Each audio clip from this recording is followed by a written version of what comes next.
வெள்ளப்பாப்பிலிருந்து Chennai airport தப்புமா?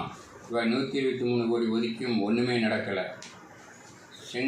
செங்கியில் cricket மைதானமாகும் ஏரிகள் ரூபாய் 16 கோடியில் தூர்வாரியது கண்துடைப்பா? மாநகராட்சி கவுன்சிலருக்கு இறப்பு சான்று வழங்கிய டாக்டர் மீது கலெக்டரிடம் புகார். 220 ஏசி மினி பஸ் தயாரிப்பு பணி வடிவமைப்பு குறித்து ஆலோசனை.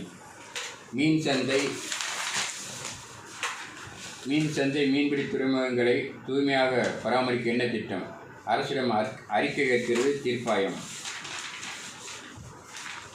ரூபாய் 2.80 கோடி தங்கம் கடத்திய 5 பேர் ஏர்போர்ட்டில் சிக்கினர். ஐஐடி மாணவர் சேர்க்கை விண்ணப்பிக்க அழைப்பு. எர்ணாகுளம் பெங்களூருக்கு சிறப்பு ரயிலில் அறிவிப்பு. நான் செஸ் போட்டி பட்டம் வெல்வாரா அபூர்வா?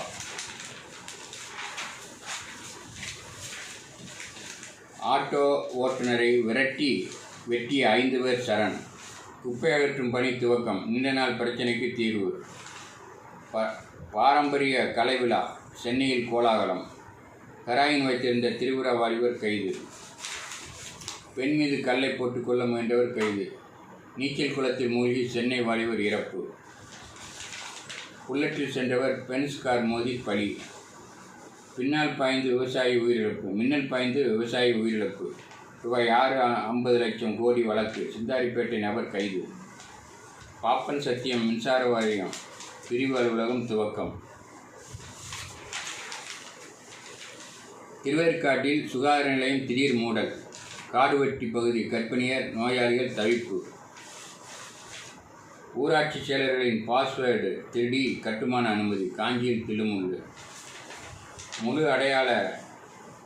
அடையாள செயலியால் சிக்கிய 18,000 பேர்.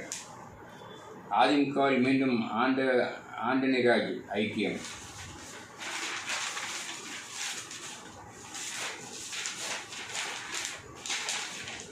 அணு ஆயுத சோதனை செய்யவில்லை. அமெரிக்கா புகாருக்கு சீனா மறுப்பு. 150 முறை உலகத்தை அழிக்க முடியும். இளம் வயதில் கோடீஸ்வரர்களான இந்திய வம்சாவளியினர். பிரண்டன் குடி, சூர்யா மிதா, ஆதர்ஷ் குமார்.